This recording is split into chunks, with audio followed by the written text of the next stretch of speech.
Welcome to Matt Talk with mind, body, and wellness expert Jaya Myra. I would like to welcome you, Jaya, on the show. Thank you so much. It's great to be here. So, Jaya, can you tell us what is the meaning of mind, body, wellness? Well, that's a pretty broad topic, isn't it? But when I think about it, I really look at mind, body, and soul as being three parts of the same whole, the same entity. A lot of people think of this as being completely different, unrelated things, but there's even so much science and research behind the fact now that what you do to your body is going to affect your mind and your emotions. What you do to impact your mind is going to have an effect on your physical health and well-being. So mind, body, and soul well-being to me is what can you do to synergize different things in your life that say that you're working on better mental health and well-being. How can you synergize that to also improve your emotional health and your physical health? So does this mean meditation and yoga? Is that right? I think it could mean that, but it's really different for every person. And what someone needs to do at any point in time is really determined by their unique life situation and circumstance. So it could be as simple as dietary changes that someone is making, because diet has a very strong and powerful impact on your mental and your emotional health, in addition to physical, of course, which we already know. But it's really dependent on what the individual wants and what they believe and what's right for them. So, Ms. Myra, can you explain practical day-to-day wellness and what does it look like? I think day-to-day wellness is really what are you doing each and every day to improve your life? What kind of consistent patterns do you have? Do you have a consistent daily routine that you do that's helping to improve mind, body, and soul balance, or I prefer the word harmony? Like, consistency is so important because without consistency you won't be able to cultivate mindfulness or develop a successful meditation practice. So by starting off with things that you enjoy doing, small simple things like maybe having a cup of tea every morning, that's one of my consistent daily habits. These things really foster mental well-being because the mind craves consistency. So what can you do each and every day, even if it's small and simple, that is going to make a lasting impact on everything else? So that was nicely explained. So everybody wants to be happy from outside. Yeah. What do you say for inner prosperity? What is that? So inner prosperity is a term that I coined when I wrote my first book, Vibrational Healing. And it's really looking at not material wealth and abundance, which would be outer prosperity, but this is what happens when that energy of prosperity manifests inwardly and in your heart. It's really the link between spirituality and what's going on in your day-to-day life. It would be like when you think about Lakshmi being inward as opposed to the outer manifestation of that. And inner prosperity is this energy that everyone has that fuels everything else that we do. So when you're lacking on inner prosperity, that's when you start to get burnt out and stressed out and life starts to just get the better of you. So whatever we can do on a daily basis to cultivate inner prosperity, it's going to be really powerful for feeling health, well-being, and overall success. So let me go something in your personal life. I know you went through fibromyalgia, that's a genetic disorder, and you tried all the medications, traditional medicines, and you're not able to heal yourself. How did you recovered fibromyalgia from your system? Yeah, honestly, and this may be surprising, I would say 85% of it was all on a platform of meditation and mindfulness, and most of the rest of that was small changes to my exercise and changing my diet to an anti-inflammatory diet. But really, meditation was huge because that helps to reset the nervous system. It lets everything just settle down. Of course, fibromyalgia means that your nerve conductivity is a lot higher, that you feel pain a lot more than other people do. So meditation is really huge for that. It can be used to treat and eliminate a lot of harmful diseases, whether people realize it or not. Sure. So can you explain the impact of synergy in someone's life? How does that help? Yeah. So we've only got 24 hours in a day. It means we've all got limited time and energetic resources that we can expend on doing things. So whenever you can do one thing and have it impact multiple areas of your life, that's what I call synergy. So let's use meditation as an example, because we were just speaking about that. Sure. When you meditate, you're not only improving your mental health, you're also helping to improve your emotional health and your physical health. So when you can make smart lifestyle choices, to where you're using one thing to impact all areas of the mind, body, soul triad, you can be more likely to succeed and to accomplish the things you want to accomplish. Sure. Thank you. So you say the mindfulness and meditation are two different things. Yes. How do they differ? Because common people don't know that. A lot of people don't realize the differences, so just for the sake of this conversation, we're going to look at mindfulness as something that we're actively doing. Now, yes, there are certain meditation techniques which are active in nature, but that's more about cultivating mindfulness. You're trying to do something. It means maybe you want to get a specific result. You want to cultivate more prosperity. You want better focus or clarity in your life, in your mind. So you are working at being mindful, understanding what's going on. Now, meditation is the exact opposite. It's what can you do to get the mind to a place of silence, where you literally just let go of everything and go into this void. It's like you get to this place where you don't even feel any of the 5 sensory perceptions. Like you can just vanish so completely that you don't even hear things that are going on around you, and then you know that you're actually in a deep state of meditation at that point. So the difference is really just letting go, letting the thoughts just go right on by, because they're still going to be there. They're energetic waves that come and go through the mind. You're just not focusing on them anymore, versus when you're actually focusing the mind intently on trying to better yourself or accomplish something. So Myra, there are a lot of spiritual people around the world. Yeah. What impact does spirituality has on someone's physical health? I would say that the most important connection is the link to inner prosperity, because without your spiritual connection, you won't have that platform of inner prosperity to be able to derive energy and stability from. Really, spirituality is at the root of most everything. Spirituality is even at the root of purpose, and I would argue that purpose is at the root of good health and well-being. These things are like all so interconnected in ways that most people don't understand, but if you're not honoring your spiritual connection to yourself and to whatever aspect of God you believe in, it's going to be very difficult to believe that you can overcome any obstacle, which you absolutely can, no matter what that is. And you won't have as much faith in yourself to succeed because you don't feel that there's someone that's watching you all of the time.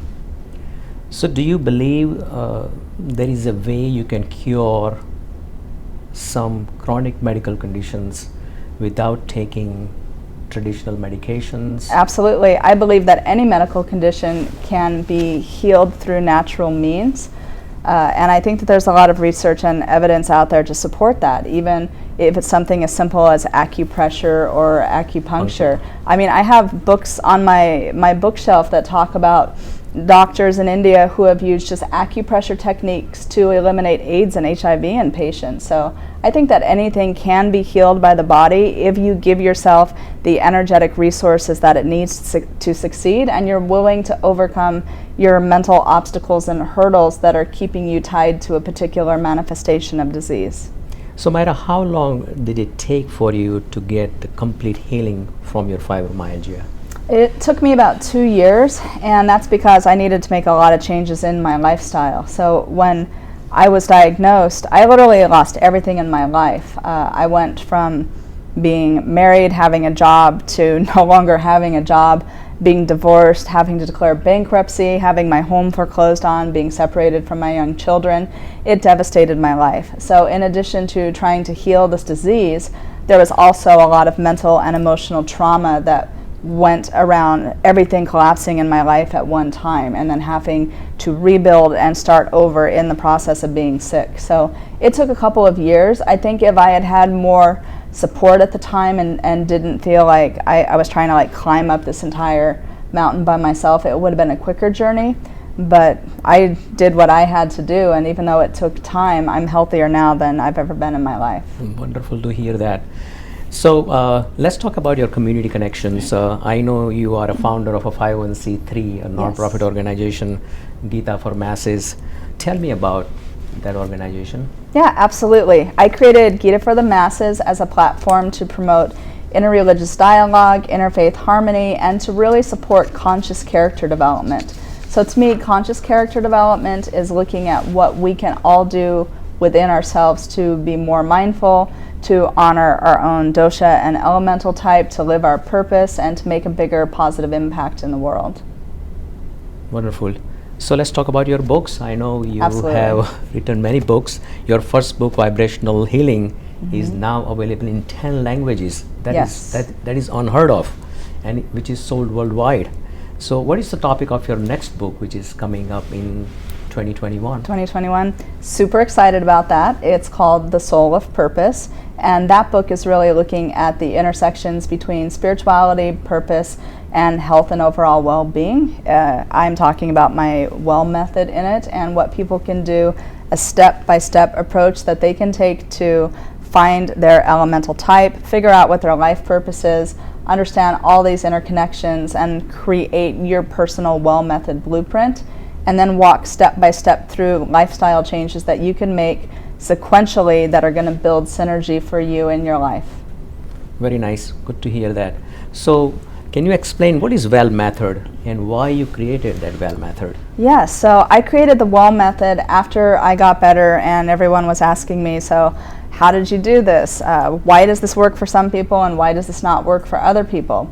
So I created the well method as a platform. It's using the word well, W-E-L-L, as an acronym to 4 cornerstones of healthy living. And this is really meant to change your mindset and your perception about life and health and well-being. So if you can adhere to these 4 basic principles or use them as like your bedrock, your foundation, you can really start to make pretty significant change towards meditation, towards mindfulness, towards accomplishing the things that you want in your life. Very good. So let's talk practical.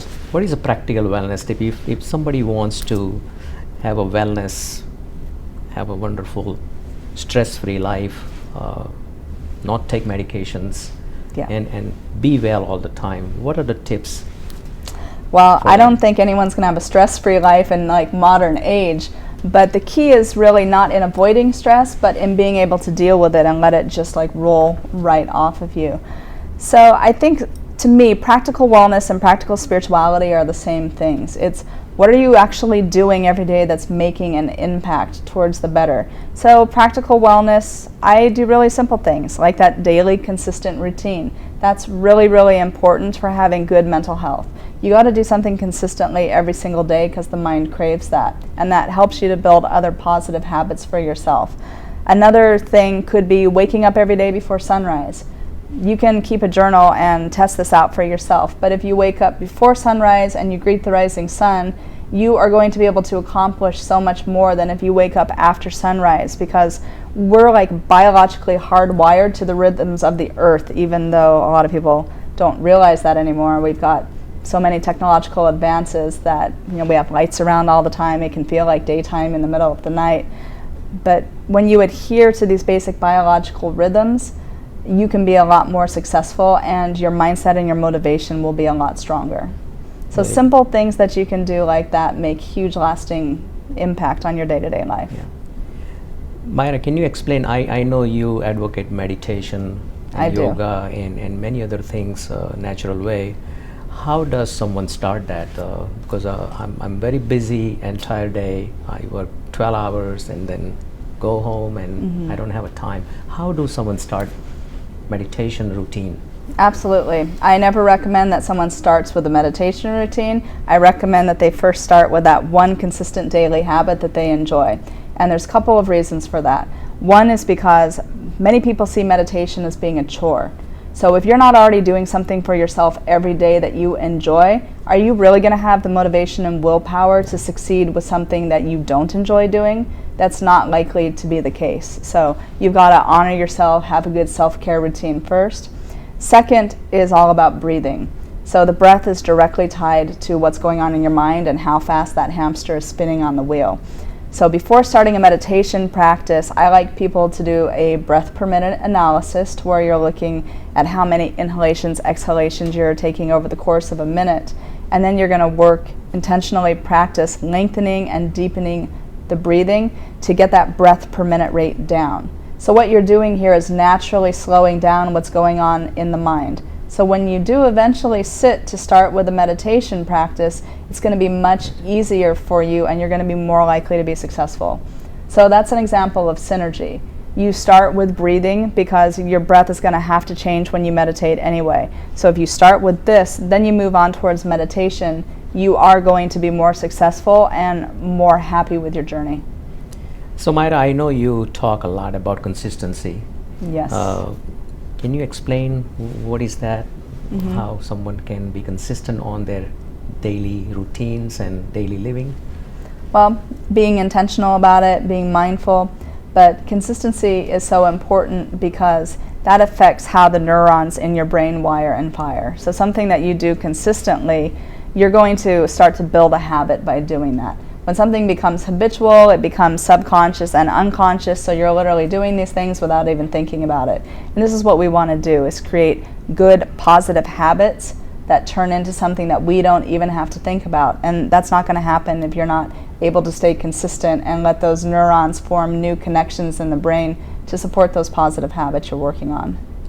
So what should I pick as a good daily habit for myself? Let's say my routine is very busy. What should I pick as my daily habit? If you have a pretty stressful, busy, hectic routine, I would take a little bit of time just for you to unplug, to get away from the phone, away from the computer, away from other people. If you enjoy reading, take 10 to 15 minutes to sit down and take time to read out of a new book that you picked up, or catch up on your favorite magazine. Maybe for me, I like having that cup of tea every morning. Tea has a ton of health benefits in addition to having a little bit of caffeine. It also has theanine that helps to calm you, relax you, decrease stress, help the mind to focus more easily. So I would pick something that is giving you the time and the space to be with yourself and just recharge a little bit. That's probably a good thing anyone can adapt. Or taking time every day to go for a walk. Walking has so many profound health and wellness benefits for mental, emotional, and physical health. It's amazing how often we overlook it as a form of physical exercise. Very good.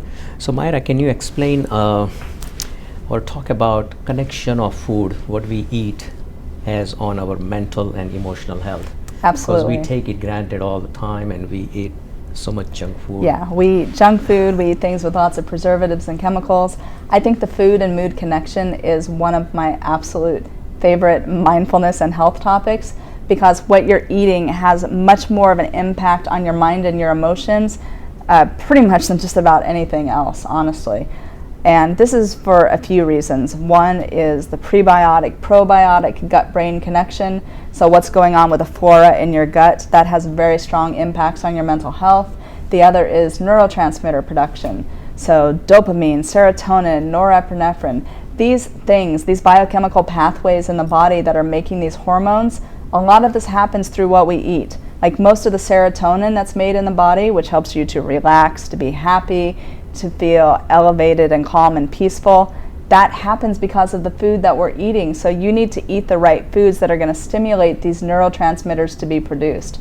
You can literally change your mind, change your feelings, change your behaviors just by making changes in your diet. And of course, eliminating chemicals, processed ingredients. I always try to eat organic whenever possible, definitely non-GMO at least. These things all make a profound difference.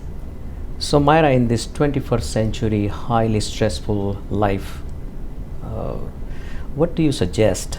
What are some food items which helps people reduce the anxiety, stabilizing their mood, and helping them overall getting less depression and help them overall mental health well-being? Well, my favorite would be dark chocolate. Oh.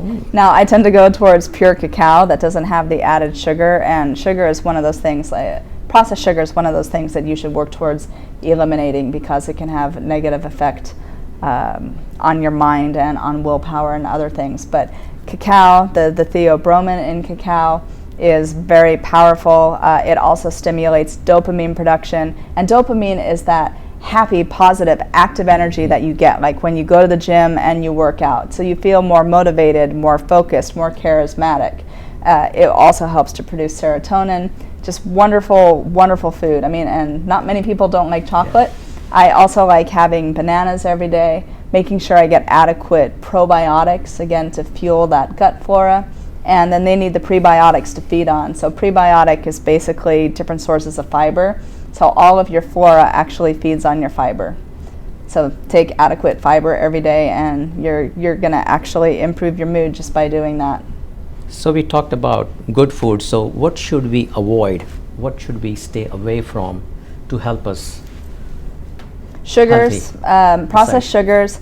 I tend to avoid anything that falls on the inflammatory diet scale. Now that's because I suffered from fibromyalgia, but eating an anti-inflammatory diet will also boost your mood and your overall motivation and well-being, because doctors now know that inflammation is the cause of depression and not so much a chemical imbalance like medicine previously thought. So by eating anti-inflammatory foods, things like turmeric, ginger, sage, there's so many different foods that are anti-inflammatory, you can actually improve your mental health and well-being just by keeping the body more in alignment and healthy and not in this constantly inflamed, stressed out mode.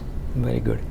So where do people get additional information about wellness and food and other things you do? You can find me anywhere online, so my website, jayajayamyra.com. All my social media handles are at jayajayamyra. I write regularly for the Epoch Times. I'm an NBC broadcast contributor, so you can find all sorts of information online. Follow me on social media. I'm very active on there, and always posting tips and tricks that people can try to improve wellness in their lives. So what is the message you want to give it to our viewers about the healthy lifestyle? One thing you want to say? Yeah, cultivate synergy between mind, body, and soul, and work on things that can really impact all three of these areas, because that's how you're forming a platform of stability. Don't look at these as being just different pieces of you. They're literally one and the same. We're just looking at it from a slightly different angle. So if you look at it like a gem, and you're looking at this gem through a different facet versus these facets being individual things. You're whole and you're complete, so treat all these pieces of you like you're whole and you're complete. Thank you so much, Jaya Jayamyra, for your wonderful presentation today. I'm so delightful to have you at the show, and your tips of mind, body, and wellness will help our viewers. Thank you so much. Thank you.